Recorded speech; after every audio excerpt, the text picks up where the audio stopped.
tenté encore une fois de nouveau un voyage vers l'Islande. On l'a fait déjà 2 fois avec le UDA, mais c'était toujours en hiver, à cause de voir l'aurore boréale. Et naturellement, l'Islande en hiver, c'est super, super avec les chutes de glace, etc., la neige et toutes les autres choses. Mais comme je dis toujours, l'Islande, ce sont 2 pays. C'est un pays en hiver, c'est un pays en été qui sont tout à fait différents. Et alors, il y a des choses qui ne sont pas possibles pendant l'hiver. C'est l'intérieur, là-bas, qu'on voit l'intérieur. Ça, on ne peut pas voir pendant l'hiver, seulement entre la période de fin juin jusqu'à fin mois d'août. Environ 2 mois, plus que 2 mois, vers la centre d'Islande. Alors, j'ai fait un programme qui était tout à fait différent des autres programmes. On a fait le sud d'Islande, la deuxième fois, on a fait le nord, et maintenant, on va faire le centre d'Islande. Alors, j'ai essayé de faire des choses différentes, mais aussi pour eux qui vont pour la première fois en Islande, quand même, c'est un petit pays. On concerne peut-être. Mais encore, c'est déjà encore 3 fois plus grand que la Belgique, c'est pas mal. Et parce que c'est assez montagneux, ça veut dire on a beaucoup de temps pour placer, et surtout dans l'intérieur, parce que là-bas, il n'y a pas de chemin. Hein.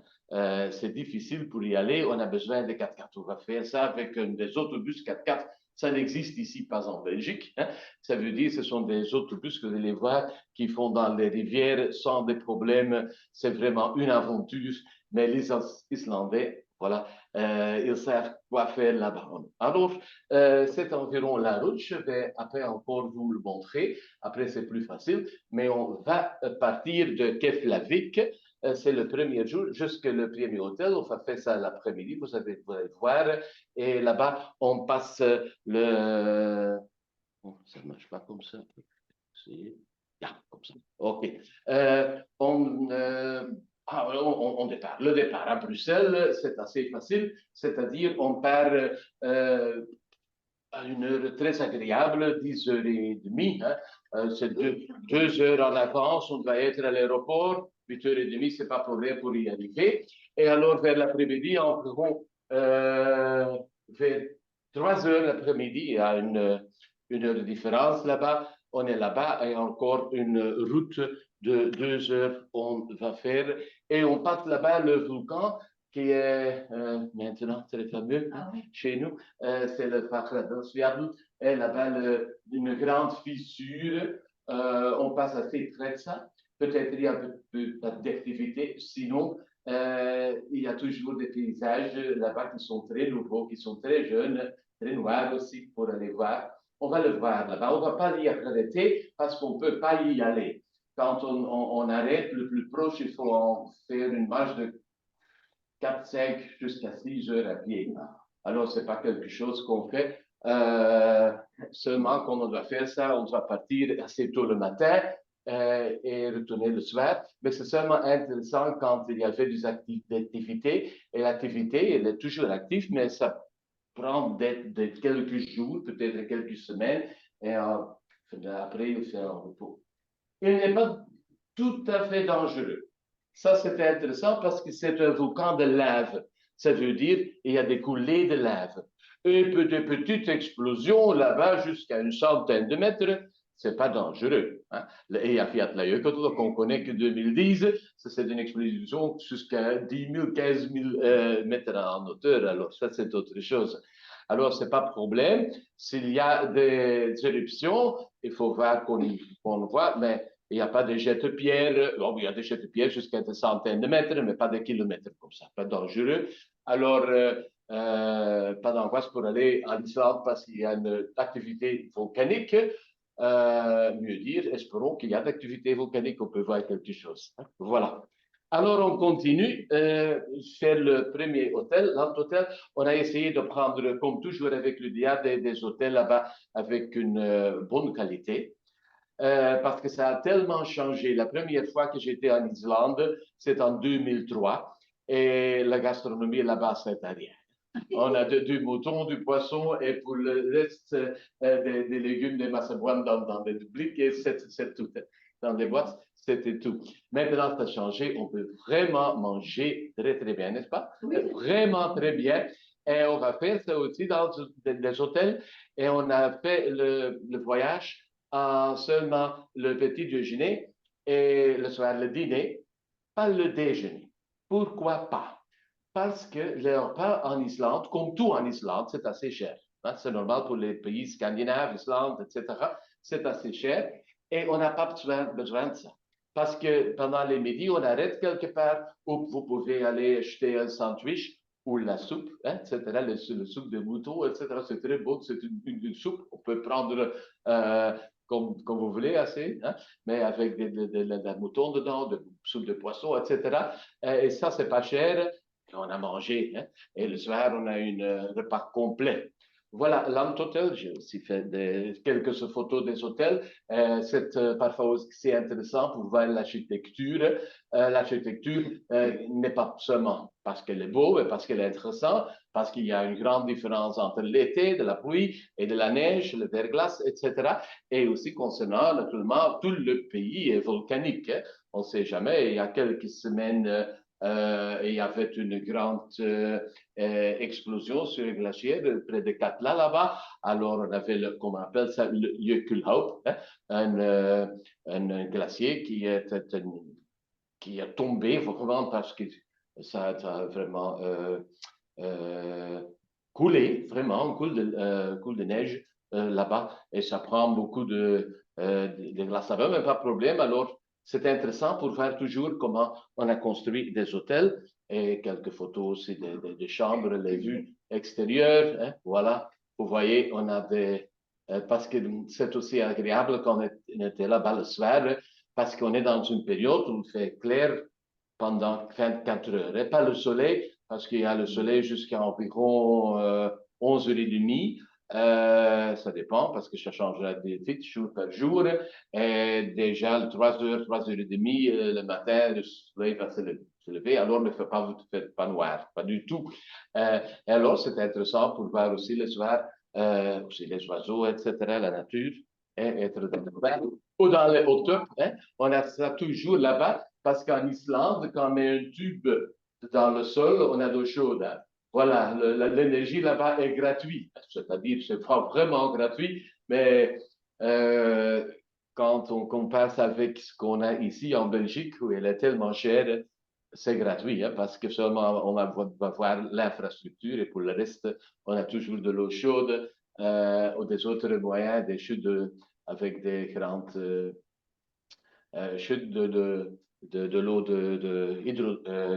hydrothermale et waterkracht, euh, voilà. Non, pas de géothermie, mais voilà. OK. Pas important. On continue. Et maintenant, le premier jour, on va commencer avec un endroit. On peut ça visiter. J'ai déjà visité ça quelques fois en hiver, mais c'est super dans l'été parce que ça a un microclimat exceptionnel. C'est le Torsborg, c'est le jardin de Thor, le dieu de Thor des Norvégiens. Et là-bas, le climat est assez doux, c'est-à-dire aux normes des Islandes, des Islandais. Alors, c'est très joli pour y aller, mais il n'y a pas de chemin là-bas. Vous allez voir comment on va faire ça dans la rivière, etc. Aller jusque là-bas avec un chauffeur qu'on connaît déjà très bien, qui sait très bien les chemins, et vous le connaissez. Et voilà. Ouais. Voilà. Je l'ai fait une fois avec lui, avec un bus normal. Voilà. Normal, on fait ça avec des 4x4, mais ça va aller, ça va aller.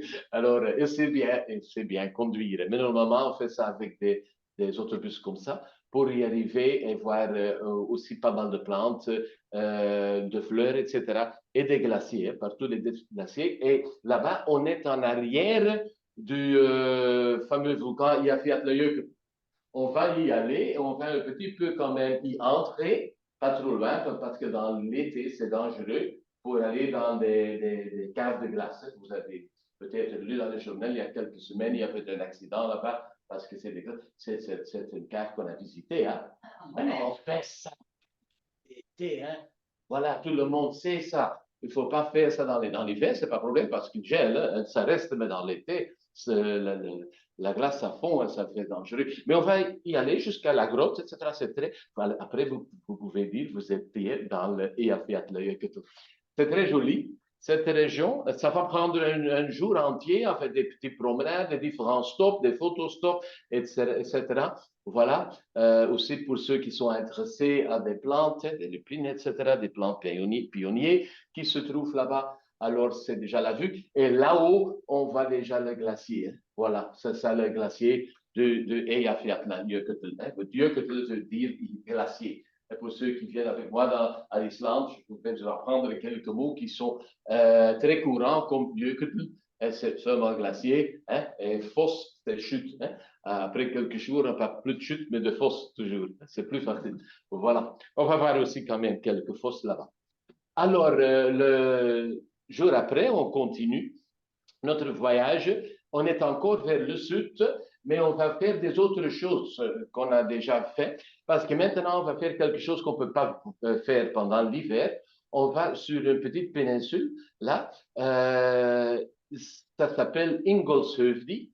Et Ingolshöfði, c'est l'endroit où était le premier colonisateur de l'Islande, Arnar son, qui était là-bas en 1874, qui était arrêté là-bas. Ingolshöfði, Arnaldsson Ingolshöfði. Et là-bas, il était, mais on va y aller là-bas, mais on va y aller avec un tracteur, voilà, avec un remorque. On est là-bas et il va nous mettre dans la mer jusqu'à là-bas. Là-bas, on monte, on a fait des escaliers. Maintenant, ça va, tout le monde peut le faire, pour voir des macarons. Parce que dans l'été, ça se pense fin du mois de mai, juin, juillet, jusqu'au milieu du mois d'août. Alors, on est parfait pour voir des macarons qui font là-bas leur nid. Alors, comme vous voyez déjà avec ces photos, qu'on peut aller très près, mais on peut encore aller plus près parce que j'étais là-bas déjà, il y avait des macareux qui passent sous mes pieds, etc., comme ça, partout. Hein. Ils n'ont pas d'angoisse, ils ne sont pas cherchés. Là-bas, ils ont leur nid. Et au fond, des nids comme des lapins, avec dans des trous, hein, dans le rocher là-bas en dessous. Et on peut voir des petits quand ils vont dans la mer, ils retournent avec le bec plein de petits oiseaux. Et des poissons. Des poissons. Pour les petits oiseaux. Hein. Pour les nourrir. Non, pas des poissons, non, des petits poissons. C'est marrant parce qu'ils sont pleins d'oiseaux par un, 5, 6, 7. Et c'est le seul oiseau qui peut voler en arrière, comme ça, parce qu'ils sont comme des hélicoptères, ou comme des colibris, comme ça. Voilà, ce sont très, très, très chouettes. On peut vraiment voir ça. Alors, il y a aussi des autres oiseaux, hein, pas seulement des macareux, mais on y va pour des macareux, mais aussi des autres différents, des gueulants, etc. Pour tous ceux qui aiment des oiseaux, c'est vraiment paradisiaque. C'est vraiment très, très intéressant pour y aller et pour faire des photos inoubliables là-bas. Voilà. Alors, on continue un petit peu plus loin parce que c'était une journée là-bas, on va faire là-bas le Foss Hotel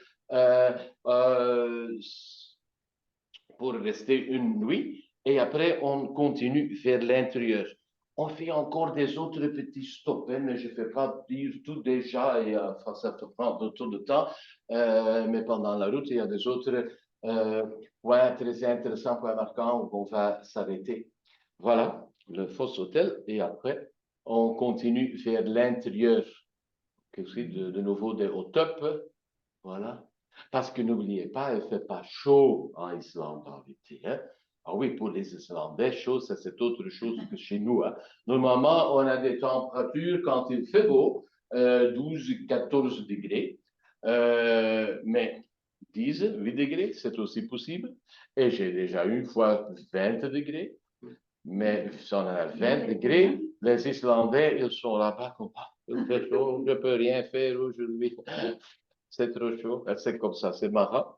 Et pour nous, c'est normalement, c'est pas très froid, mais C'est 18 degrés, quoi, plus ou moins, c'est ça? 18. Moi, non, normalement, 14-15 degrés, 14-15 degrés. Et bon, oui, mais le temps, on ne sait jamais, hein, mais ça peut être moins, ça peut être un peu mieux, ça dépend. Est-ce qu'il pleut souvent? Il pleut. Au niveau des pluies, Oh, au niveau de la pluie? normalement, on a de la pluie chaque jour, mais ça ne prend pas tout le temps, hein. Normalement, il y a des pluies, peut-être un peu de neige, hein, de grêle, tout ça passe. Ça prend 10 minutes et ça continue comme ça va vite, hein.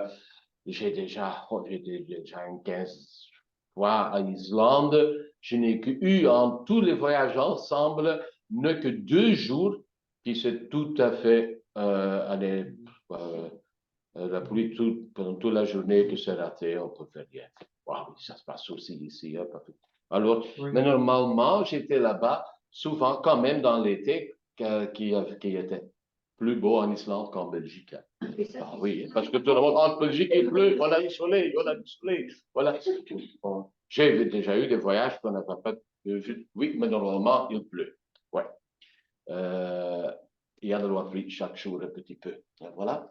Et on continue encore un peu plus loin vers l'intérieur et on va maintenant vers un endroit on peut visiter pendant l'hiver, mais normalement on ne le fait pas parce que ce n'est pas intéressant, parce que c'est très connu pour les couleurs. Et pendant l'hiver, c'est sur la neige. Et c'est le Landmannalaugar. Landmannalaugar, et c'est connu par les montagnes de rhyolite et de palagonite. C'est le dernier minerai, c'est quelque chose exclusivement pour l'Islande. Hein. Et ça donne toutes ces couleurs là-bas. C'est vraiment très intéressant, de jaune, de gris, d'orange, de mauve, etc. Toutes les différentes couleurs. Et on va rester pas mal de temps là-bas. On va faire des petites promenades. Il y a voilà, des petits lacs aussi avec de l'eau chaude, le rouge là-bas. Voilà, c'est pas du Photoshop, hein, c'est une photo. Hein. Ce sont vraiment des couleurs que vous allez voir. Et ce ne sont pas des promenades trop lourdes. Hein. Ce sont des promenades qu'on peut faire, ça prend 2 heures, hein, mais ce n'est pas vraiment grimpé. On a vraiment des promenades. On peut faire des randonnées là-bas pour 2 semaines quand vous voulez. Mais on peut faire ça aussi. Hein. Des sources d'eau chaude, etc.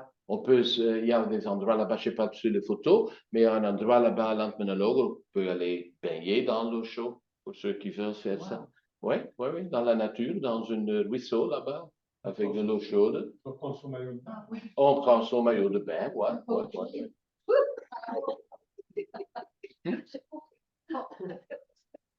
Voilà. Okay. Mais ça, c'est vraiment quelque chose de surtout, comme vous voyez, le temps changera très vite, mais quand on a un petit peu de soleil, les couleurs, ça changera tout le temps très vite. C'est super. C'est un endroit merveilleux. Voilà. Et maintenant, on est là-bas sur l'Island Center, hein, et on voit. On va maintenant, on est déjà dans l'intérieur. Ce sont des hôtels qui sont fermés pendant l'hiver et c'est le début pour notre voyage vraiment vers le centre. Vous voyez déjà quelques photos de nouveau. Et le jour après, c'est vraiment le centre d'Islande. On va faire le Springy Sander. Et Sander, ça veut dire comment on traduit ça? Une spoelsantwoord. Une très grande étendue de sable. Oui. Oui, c'est un désert. Oui, c'est un désert. Oui, c'est un désert qui est créé par le glacier. La Anière, c'est le glacier que vous voyez là-bas. C'est le Vatnajökull. C'est le plus grand glacier d'Islande, le plus grand de l'Europe. Et quand on prend le Groenland, c'est autre chose, bien sûr. Mais pour le reste, c'est très grand. Et il a créé ça avec toujours avec des eaux de fond chaque année de nouveau. Et c'est vraiment un paysage lunaire. Hein. Je vois toujours quand on marche là-bas, on marche sur la Lune. Hein. Plus près que à la Lune, vous n'avez jamais arrivé. Ici, on voit ça. et à des différents endroits géologiques très intéressants. J'explique Tu vois, ça. d'aller sur la Lune. Oui. Mais ça, c'est pour l'année prochaine. Voilà. Avec SpaceX. Voilà. Ouais, SpaceX, il va essayer son fusée encore peut-être 7 mois, et si ça marche, on le prend. Hein. Voilà. Et il y a des bons prix. Pour ça. Voilà. OK. Ici encore le Springy Sander, ça va prendre un jour. C'est vraiment très joli. C'est encore une route. On fait des arrêts pour des photos, etc. Mais il n'y a rien. Hein. Non, il n'y a rien. Voilà. Alors, le jour avant, vous pouvez acheter, etc., quelque chose, un snack, etc., mais il n'y a pas des hôtels là-bas, pas des bars, des restaurants. Il faut... Non, non, non, on va acheter quelque chose, on va prendre quelque chose, pas de problème. Pour le déjeuner, on va prendre ça avec nous, parce que le soir, on est de nouveau à l'hôtel. Autrement, normalement, quand on fait ça, on peut faire ça dans 2 ou 3 jours aussi. On fait du camping ou dans des cahutes, etc. Mais pas des hôtels. Beaucoup de vent. Ça dépend, ça dépend. Pas tout le temps, mais c'est possible. Quand il y a du vent, il y a beaucoup du vent. Ouais. Mais pas tout le temps. Pas tout le temps. Ouais. Espérons en juillet, ça peut être agréable là-bas, hein, comme haut dans les montagnes. Voilà, ce sont encore des paysages, des fleuves, jusqu'à... voilà, notre hôtel de nouveau. Et maintenant, on est arrivé à Mývatn. Et à Mývatn, c'est un moment de repos avec cette jour à la lune. Et ici, il y a comme un bel hôtel qu'on vous avez vu. Et on va faire des différents spots, vraiment, des stops. Hein, je crois qu'on va faire beaucoup de choses. Quelque chose on a déjà fait pendant l'hiver, mais aussi des choses nouvelles. Peut-être ici, à ce que tu c'est-à-dire, vous voyez des cratères, on peut faire une petite promenade. On a fait ça la dernière fois en hiver, mais maintenant, en été, il y a plein d'oiseaux. Hein, pour faire aussi pour ceux qui ne sont pas vraiment dans des oiseaux, avec des lunettes, on peut voir tellement des choses intéressantes là-bas. Dans le lac, le Dimmuborgir, hein,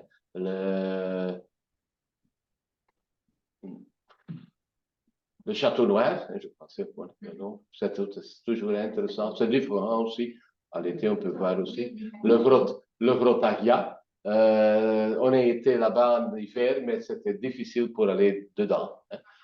On peut aller se baigner là-bas, mais c'est trop chaud maintenant. Parce que jusqu'à les années 70, 80, on allait se nager dedans, mais maintenant, c'est une température plus de 40 degrés.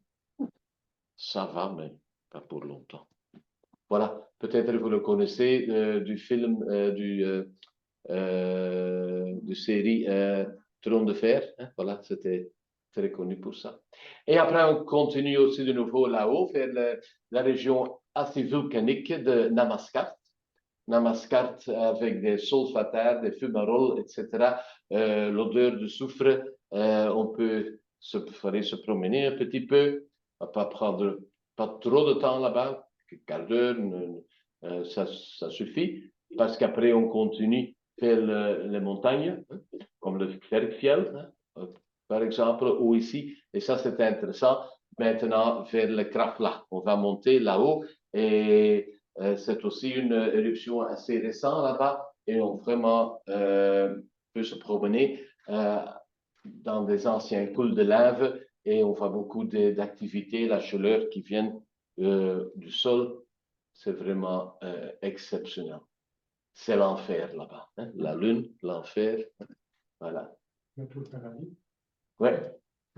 Et après, aussi le chute d'Étifos. Le d'Étifos, c'est le chute le plus fort de l'Europe. Vraiment très, très impressionnant. Je ne trouve pas le plus beau, vraiment très fort, très intéressant pour voir. Le plus beau, on voit après. Hein. Ça vient encore, mais très intéressant. Vous voyez là-bas la petite figure qui se trouve là-bas. Hein. C'est impressionnant.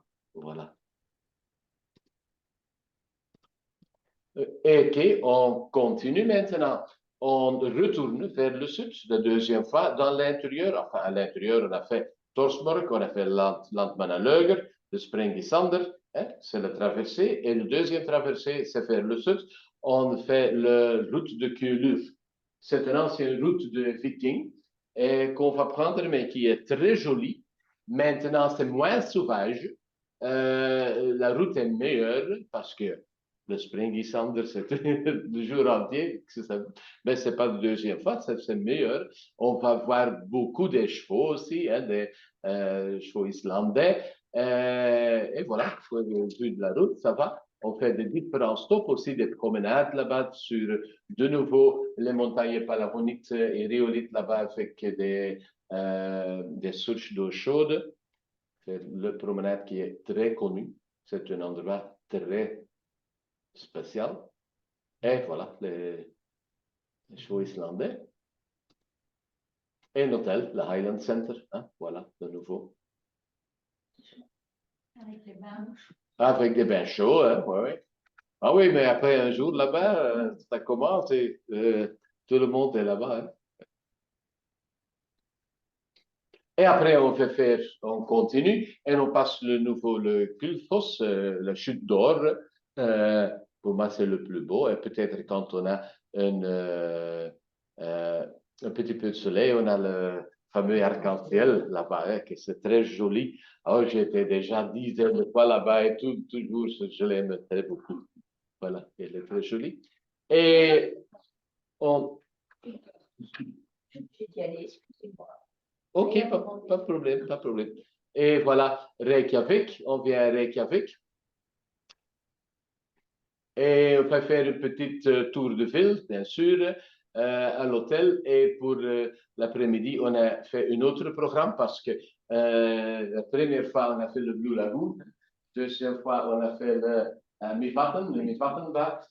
Et voilà, maintenant, on fait tout nouveau à Reykjavik, le Sky Lagoon. Voilà. Le Sky Lagoon, oui, il est nouveau. Très joli aussi. Il y a tout le monde que je connais qui a fait ça. C'est pour moi aussi la première fois. Ça sera aussi la première fois pour moi. Mais pour tout le monde qui a fait ça, qui dit que c'est vraiment super, c'est encore mieux comme le Blue Lagoon. Hein. Le Blue Lagoon, il faut faire ça une fois, mais quand on fait ça. Alors, on fait ça pour l'après-midi. Et comme toujours, le soir, on va faire un dernier dîner. Hein. Et l'année dernière, on était dans le Fish Factory et maintenant le Fish Company. Et voilà, ça a changé. Voilà. C'est un autre restaurant, mais avec la même qualité. Voilà, mais j'ai choisi celle-ci parce qu'elle a une menu de dégustation vraiment très beau. Quelque chose pour tout le monde. Voilà, le Sky Lagoon. Voilà, notre hôtel, le retour vers Bruxelles. Encore une fois, la route. On est parti ici, Keflavik, hein, vers El Hotel. Voilà, on va faire le Torsborg, hein, qui se trouve là-bas. Ça, c'est le Eyjafjallajökull, c'est le Katla.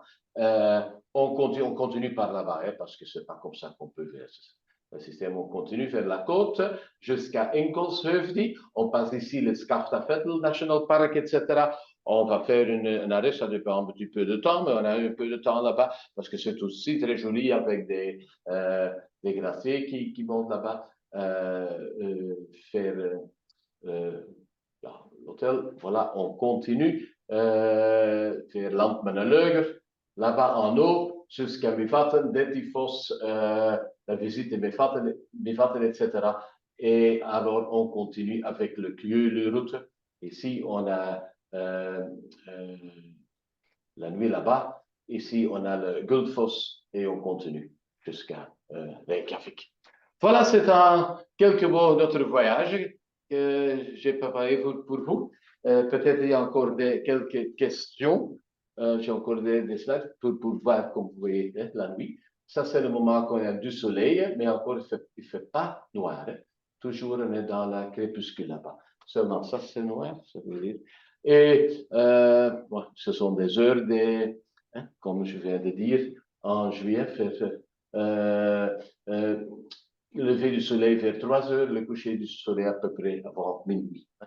Voilà. Il n'y a que 3 heures, vraiment, le soleil qui est sur l'horizon. Et voilà, les températures, oui, pour les moyennes, c'est pas grand. C'est 15, 17, comme je dis. Voilà.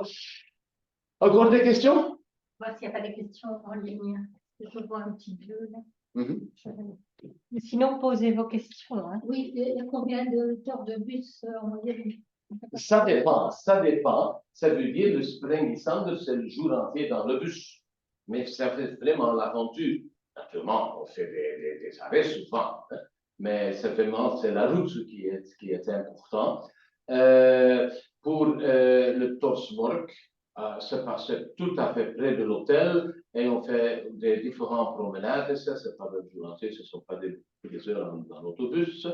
Dans le nord aussi, on se passe pour 10 minutes, 15 minutes, un autre endroit, hein, c'est pas beaucoup de temps.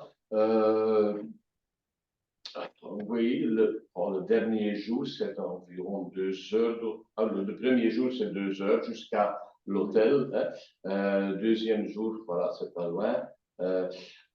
Jusqu'à Ingelshövdi, c'est un soin, je crois, environ, sera en total 4 heures, moins de 4 heures dans l'autobus, mais aussi avec des arrêts. Ouais, comme ça. Et entre-temps, il y a des promenades tous les jours? Et avec des promenades tous les jours, seulement le Sprengisander, c'est vraiment des promenades, ce sont des stops, hein, parce que on va prendre un moment, on va faire une vue et on continue, ce ne sont pas des promenades sur le Sprengisander, mais pour le reste, il y a tous les jours, il y a des promenades. Si. Ça dépend. Ça veut dire peut-être Ingelshövdi, ça prend 2 heures. Qu'on est là-bas environ en total de Landmannalaugar. Je crois qu'on prend en total 3 ou 4 heures. On fait des petites cercles. Pour ceux qui sont fatigués, ça va. Quand on a mis Vatten, ce sont des petites promenades, ça dépend d'un quart d'heure jusqu'à 3/4 d'heure, pas plus long. Dans le Skjølur, c'est environ 2h30, 3 heures. Ou 2 mois, 3 heures. 2 heures, 2h30 comme ça. Mais c'est très joli aussi. Ouais, comme ça. Et s'il y a une demande, combien d'heures de vol vers l'Islande? Je ne sais plus. C'était combien? Combien de vols? C'est 3 heures, 3 heures environ. Environ 3 heures de vol. C'est moins que les îles de Canaries. C'est 4 heures. Et la marche est plus sportive que les autres fois, j'imagine, parce que le terrain est très accidenté. Il faut avoir. Oui, mais il y a des petits chemins. Oui. C'est pas vraiment pas vraiment suivre les petits chemins. Ah oui, ça va être tout. On suit quelque chose. C'est sur des chemins. Oui. Des petits sentiers. Des petits sentiers comme ça. Des sentiers de Goliath, etc. Des petits sentiers. Il y a des petits sentiers. Enfin, en hiver, c'était des sentiers. Maintenant, il y en a qui, madame est randonneuse, donc elle souhaite plus être dans des randonnées. Ouais. Mais je crois qu'il y a pour tous les niveaux aussi. Ouais. Hein. Non, oui, c'est pas vraiment des randonnées comme ça, parce qu'on peut faire ça en Islande avec le sac à dos, etc. pendant des journées. Ça, on ne fait pas, hein, mais chaque jour, on fait des promenades. Et chacun, enfin, quand on l'avait fait, il y avait des niveaux différents.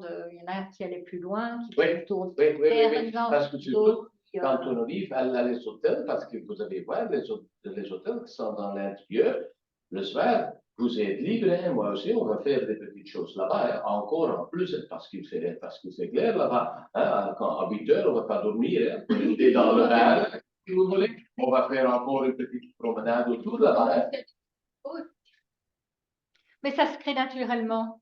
Dans le groupe qu'on avait, je me souviens, hein, il y en avait des plus aventureux qui allaient plus loin. On s'est même perdu une fois. Hein. Donc ça, il ne faut peut-être pas le dire.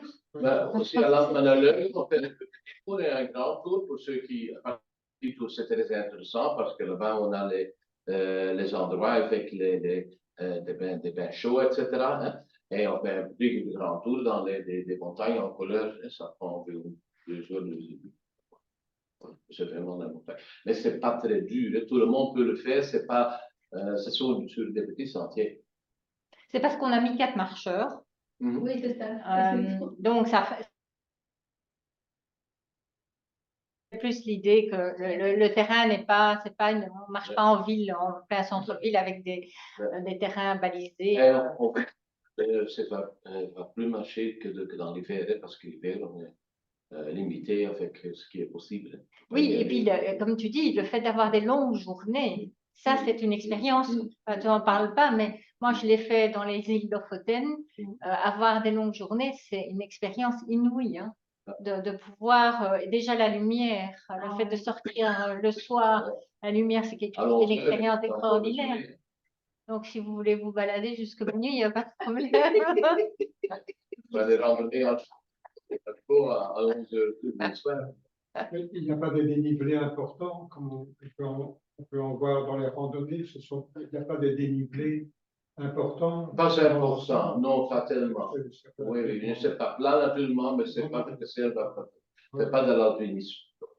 Il y a un petit peu, oui, important, je veux dire, à 100 mètres, c'est pas important, hein, comme promenade en 2, mais c'est pas 500. Ouais. C'est pas le GR20. Non, c'est 100, 150 mètres en total. Je crois que dans le milieu, c'est environ 100, moi je crois que c'est 100, 100 mètres. C'est pas très dur. Mais il y a toujours des choses à voir. Hein? Voilà, c'est ça ce qui est intéressant. C'est pas seulement la marche, mais toujours se passe quelque chose. Voilà. Est-ce qu'il y a d'autres questions? Et je ne sais pas ceux qui nous suivent en ligne, si vous voulez mettre un chat ou poser vos questions. Il y a de l'élevage là-bas, à part les chevaux qui sont en semi-liberté. Ils sont en semi-liberté, aussi des moutons, etc. là-bas. Voilà. Mais ça appartient toujours. Hein. Voilà. Mais la plupart des chevaux, même en été, sont en liberté, mais la plupart sont là pour les touristes maintenant, parce qu'il y a des maîtres qui font des randonnées en cheval. Voilà. Ouais. Ils sont magnifiques, ces chevaux. Hein. Ils sont uniques. Très gentils, hein. Oh oui, les caresser, viennent chez moi, c'est super. Elles sont très fortes, elles sont petites, mais Robustes. robustes. Ouais. Jamais dire pony à un cheval islandais. Ben, ils résistent à des températures. Ce sont des caractères, ce sont des vikings, hein, voilà. Voilà, ah, j'ai un chat là. Merci. Le PDF.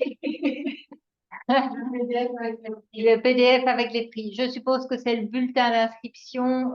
Normalement, il est mis en ligne et vous avez les prix donc qui sont repris.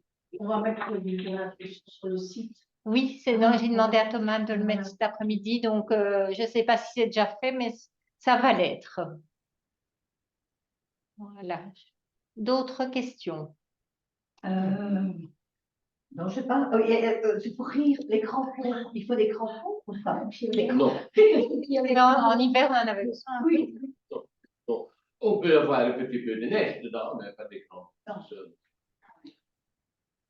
En été, déjà, j'ai eu de neige là-bas, mais ça reste pas longtemps. Hein, non, pas des crampons. Parce qu'il ne gèle pas. Ah oui, c'est ça. Okay. Il n'y a pas de tempête ni rien de... Tempête, normalement, pas en Islande. Je vais toujours dire normalement, mais des tempêtes en été. Non. Parce qu'il se passe assez chaud. Non, parce que j'ai entendu un qui disait qu'il avait eu une tempête, pas de sable. C'est possible? De sable? Non. Non, je dis quand il y a beaucoup de vent, mais pas forcément de tempête de sable. Non, donc il ne faut pas les habits spéciaux, quoi. Il faut en été non plus. Non. Pas du tout.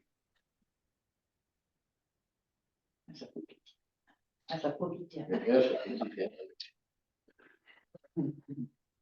Un bonnet. Voilà. Oui, un bonnet, des bonnes chaussures. Hein. Oui. Ça, c'est le plus important, c'est les bonnes chaussures. Des bonnes chaussures. Et une veste qu'on coupe vent quand même, hein, contre la pluie. Ouais. comment c'était le nom des montagnes de toutes les couleurs? Parce que j'ai pas retenu. On voit toutes les couleurs, comme ça, que tu as montré. Landsmannalauga. Ça, Landsmannalauga. Il faut répéter après ça. Dus dan is het Landsmannalauga. Oui, il y a une interrogation le soir. Il n'a pas dit pour les noms. Ah, tu te souviens, hein? Oui, oui, Ça c'est fait- chaque soir, il y a. Un quiz. Oui. La veille de chaque jour, vous faites la présentation du lendemain, de ce qu'on va faire le lendemain, ou bien Oui, bien sûr, bien sûr. Et parfois aussi, quand c'est intéressant, déjà expliquer quelque chose de la géologie, quand ce n'est pas possible sur l'endroit même, parce que je préfère de l'expliquer quand vous le voyez, ce n'est pas une cours de géologie, mais parfois aussi le soir, quand on a le temps, pas toujours trop longtemps, mais expliquer, on va faire ça, vous avez besoin de ça, Oui, ça, c'est prends ça. oui. Surtout, Ça change voilà. pas. Mhm. Ok. Il y a des petites collations là-bas, Ah oui. du jus de pomme, de l'eau, Ouais, une petite friandise. Servez-vous. Super. Si on a répondu à toutes les questions, Si jamais il y a encore des questions, on peut toujours. Bien sûr, venir. vous envoyez, Oui. Les inscriptions, c'est quand oui, c'est ça. C'est fermé aujourd'hui, hein. Ah, c'est déjà. Les inscriptions, c'est ouvert maintenant. oui. Ouais. Oui. Bien sûr, quand on va se déplacer, mais c'est pas, vous voyez, quand on fait pas de déplacement, c'est grand. Oui, mais le springissander, c'est, oui, qu'est-ce qu'on peut faire là-bas? Il faut se déplacer, ça va pas très vite, et c'est fait, bon, oui, c'est une aventure, la mer, dans des fleuves, etc. Bon, on va voir pour laisser l'autobus avec des photos, on continue comme ça, mais c'est pas un jour qu'on fait des randonnées.